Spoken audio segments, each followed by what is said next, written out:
जिज्ञासु मित्रों, बहुत बहुत अभिनंदन है आपका दिव्य सृजन स्पिरिचुअल में। प्रत्येक दिवस की भांति आज फिर 9 बजे हम इस कार्यक्रम में उपस्थित हैं, लाइव चर्चा।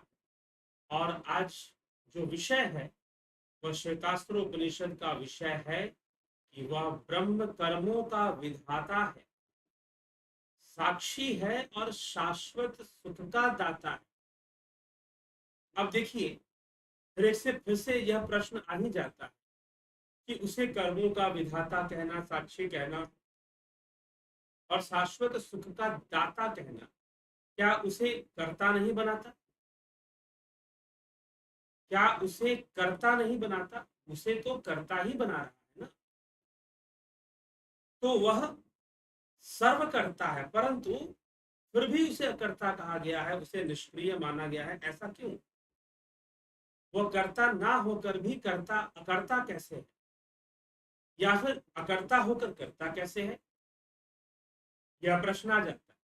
तो पिछले चर्चाओं में बहुत अच्छे से इस विषय पर चर्चा हो चुकी है कि ब्रह्म के द्वारा जो कुछ भी हो रहा है वह स्वाभाविक है, वह स्वभाव वश ही किए जा रहा है, ना कि वह कुछ भावना से कर रहा है। क्योंकि वो भावातीत है तो उसकी कोई भावना नहीं है, उसकी कोई इच्छा नहीं है, उसकी कोई नियत नहीं है कि ऐसा करना है या वैसा करना।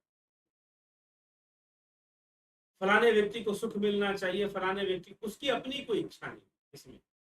वह हर परिस्थिति का संयोग करता है, संयोग निमित्त हेतु, इसलिए उसे संयोग निमित्त हेतु कहते हैं। तो आज भी जो चर्चा चल रही है श्वेतास्त्र उपनिषद के 11वें 12वें श्लोक पर हम चर्चा करेंगे, छठे अध्याय के अंतर्गत। तो ब्रह्म के बारे में, कर्म, कर्मों का विधाता, कर्म विधान करने वाला है, कर्म अधिष्ठाता है, साक्षी है, चैतन्य है और शाश्वत सुख का दाता। शाश्वत सुख का दाता को वैसे कोई दाता नहीं है जैसे कि कोई अमीर आदमी कुछ गरीबों को धन बांट रहा हो, भोजन करा रहा हो, ऐसी कोई बात नहीं। दाता होना उसका स्वभाव, विधाता होना उसका स्वभाव है, वह स्वभाव वश ही किए जा रहा है, इसीलिए वह धर्म है। तो आइए इस पर हम चर्चा देख लेते हैं कि उपनिषद के श्लोक क्या कहते हैं इस विषय में। तो उपनिषद के श्लोक इस विषय में जो कह रहे हैं,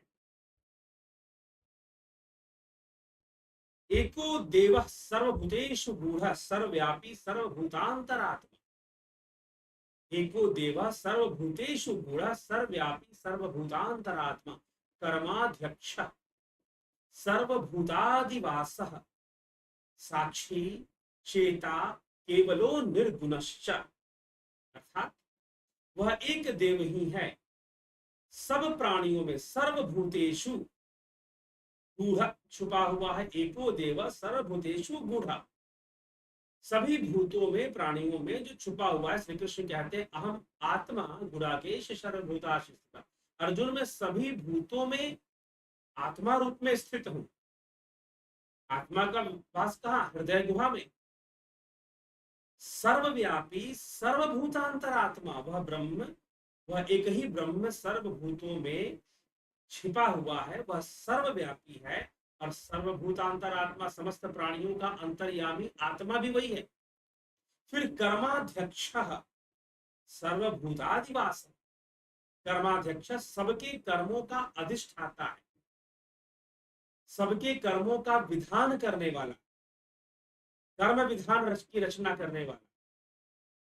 तो संपूर्ण भूतों का निवास स्थान, सबका साक्षी, चेतन स्वरूप, चेता, सर्वभूतादिवास, संपूर्ण भूत का निवास स्थान वह ब्रह्म ही है और वह साक्षी है, चेतन स्वरूप है, सर्वथा विशुद्ध है, केवल, इसलिए उसे केवल कहा गया। केवल, केवल का मतलब है शुद्ध, संपूर्ण रूप से शुद्ध। जब संपूर्ण चित्त वृत्ति निरोध हो जाए और चित्त का लय हो जाए तो कैवल्य की प्राप्ति होती है। चेतन स्वरूप सबको चेतना प्रदान करने वाला है और सर्वथा विशुद्ध गुणातीत है, सर्वथा विशुद्ध। तो इसमें उसे कर्माध्यक्ष क्यों कहा गया? क्योंकि वो कर्म का विधान करने वाला है, कर्मों का अधिष्ठाता है। ठीक, एको वशी निष्क्रियाणाम बहुनाम एकम बीज बहुधा यह करोति तमातमस्थम ये अनुपश्यन्ति धीरा स्तेषाम सुखम शाश्वतम नेत्रेषाम। एको वशी निष्क्रियाणाम बहुना, जो अकेला ही बहुत से जीवों को शासक है, उसके वश में है सब कुछ। निष्क्रिय होते हुए भी जीव जगत उसके वश में है, शासक है। एकम बीजम, एकम बीज बहुधा यह करोति, एक बीज से अनेक बीज होकर सृष्टि करने वाला है। एक रूप से एकम रूपम बहुधा यह करोति, कठोपनिषद में श्लोक आता है, मंत्र आता है, एकम रूपम बहुधा यह करोति, एक रूप से बहुरूप धारण करने वाला है, एक बीज से अनेक बीज धारण करने वाला है। तमात्मस्थम यनुपश्यन्ति धीरा तेषाम सुखम शाश्वतम नेत्रेषाम।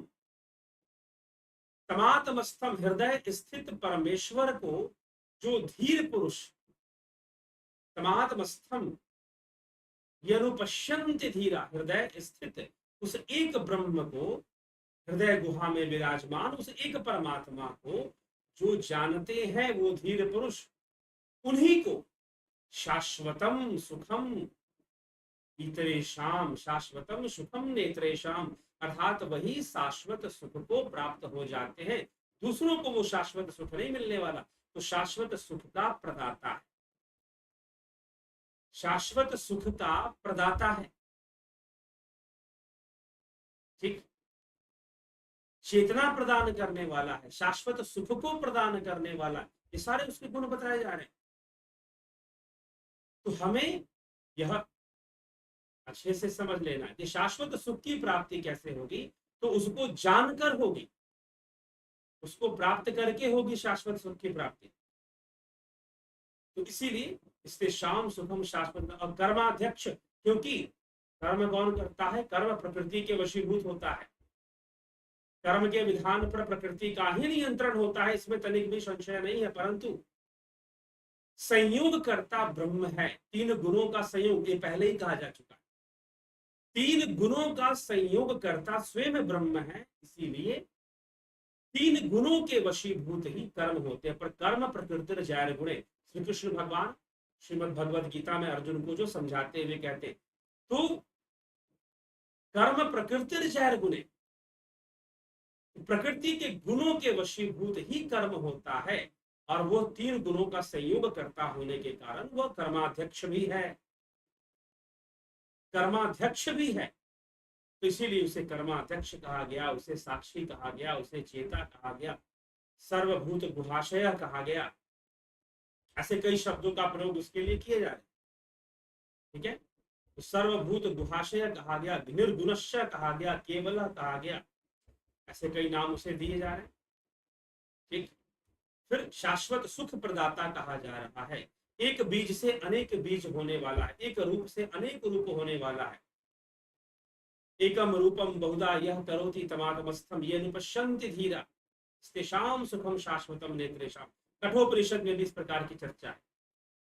तो जिज्ञासु यहाँ पर ब्रह्म को जो महत्वपूर्ण शब्द है कि वह साक्षी है, अर्थात वह साक्षी है लेकिन भावातीत है, गुणातीत है। गुण ना होने के कारण उसमें भाव युक्तता भी नहीं है, और जब भाव युक्तता नहीं है तो वह बिल्कुल निष्पक्ष है, वो पक्षपाती नहीं होता, फिर वो सर्वदा ही निष्पक्ष रहता है, वो कभी पक्षपाती नहीं बनता, ठीक। इसीलिए किसी को दुख हो गया, किसी को सुख मिल गया, तो क्या उसने कर दिया? जी नहीं, मनुष्य ने अपने कर्मों से ही प्राप्त किया। काहु न को सुख दुख कर दाता, निज कृत कर्म भोग सब भ्राता। ठीक, कर्म प्रधान विश्व रचि राखा, जो जस करे सो तस फल चाहा। ठीक है, वो किसी को दुख देने नहीं आता, किसी को सुख देने नहीं आता, वो किसी को इनाम नहीं देता, किसी को दंडित भी नहीं करता। यह संपूर्ण क्रियाएं किसके द्वारा संभव हो पाती हैं? तो प्रकृति के द्वारा ही संभव हो पाती, ठीक है। तो इसीलिए अब प्रकृति भी क्या है? उसी की तो शक्ति है ना, उस ब्रह्म की ही शक्ति। ये पहले भी इस बात की चर्चा, उसकी पराशक्ति। ठीक है, तो ये हमें समझना है। और ब्रह्म की इस अवस्था, वह साक्षी है, कर्माध्यक्ष है, कर्म विधाता वही है, और फिर वह साक्षी भी है, वह चैतन्य भी है, वह विशुद्ध भी है, वह सर्वभूत गुहाशय भी है, सर्वभूतेषु गूढ़, सर्वभूतों में गूढ़ रूप से विद्यमान है, रहस्यमय ढंग से विद्यमान है। उस ब्रह्म के लिए ही सारी बात कही जा रही। फिर वह शाश्वत सुखदाता भी है। तो ये जितना कुछ भी वो है, वो अपने स्वभाव से ही है, वो कुछ कर नहीं रहा है, अपने स्वभाव से ही वो सब कुछ है। ठीक, तो ये हमें थोड़ा सा हर विषय में ये समझना पड़ेगा। तो जिज्ञासु यही है। और दो श्लोकों पर हमने चर्चा की, और भी चर्चाएं हैं इसमें, तो विषय बदल जाता है, तो दो श्लोक मिलते जुलते विषय पर ही थे। तो अगले जो श्लोक हैं उनका थोड़ा सा विषयांतर होगा, इसीलिए उसकी चर्चा हम अगले व्याख्यान में, कल के व्याख्यान में हम श्रवण कर पाए, कल के लाइव चर्चा में हम उसको देख पाए, उसका लाभ उठा पाए। ठीक है, तो ये हमें ध्यान रखना है। और कल जरूर समय से 9 बजे हम उपस्थित होकर इस चर्चा को ले आएंगे। और डेली आपके कमेंट पढ़े जाते हैं, आपकी टिप्पणियां पढ़ी जाती हैं, उस पर भी चर्चा होती है। लेकिन आज जो वीडियो आप देख रहे हैं, यह अपलोडेड प्रीमियर वीडियो, पहले से सुनिश्चित कुछ व्यस्तता थी, जिस कारण से वीडियो को रिकॉर्ड कर अपलोड करने का निर्णय लिया गया। ठीक है, तो यह अपलोडेड वीडियो है। और 29 तारीख से जो कोर्स शुरू होने वाला था ध्यान योग का, वो शुरू हो चुका है। और 2 तारीख से यूथ गीता, युवा गीता के ऊपर कार्यक्रम होगा। तो उस पर हम चर्चा शुरू करेंगे, यूथ गीता पर चर्चा शुरू करेंगे, युवाओं के साथ वो चर्चा होगी। तो निश्चय ही युवाओं के साथ वो चर्चा होगी, तो आप उसका लाभ अवश्य उठाएं। जो युवा है उसका लाभ अवश्य अवश्य उठाएं। ज्वाइन करना चाहते हैं, संपर्क करें, तो फिर निश्चय ही उनको ज्वाइन करने का अवसर दिया जाएगा, मौका मिलेगा। ठीक है, तो चलिए आज की चर्चा को यही विराम देते हैं और विदा लेते हैं आप सबसे आज के लिए। कल फिर हम 9 बजे लाइव चर्चा में फिर से उपस्थित होकर किसी और अच्छे गंभीर विषय पर चर्चा करेंगे। आगे बढ़ते हुए क्रम में उपनिषदों के विषय पर ही चर्चा अभी 9 बजे वाले लाइव चर्चा में चले। तो चलिए, बहुत बहुत आभार आप सभी का जुड़े रहने के लिए, बने रहने के लिए। और इसी प्रकार से आप जुड़े रहें, बने रहें और इस अभियान को आगे बढ़ाते रहें। बहुत बहुत आभार।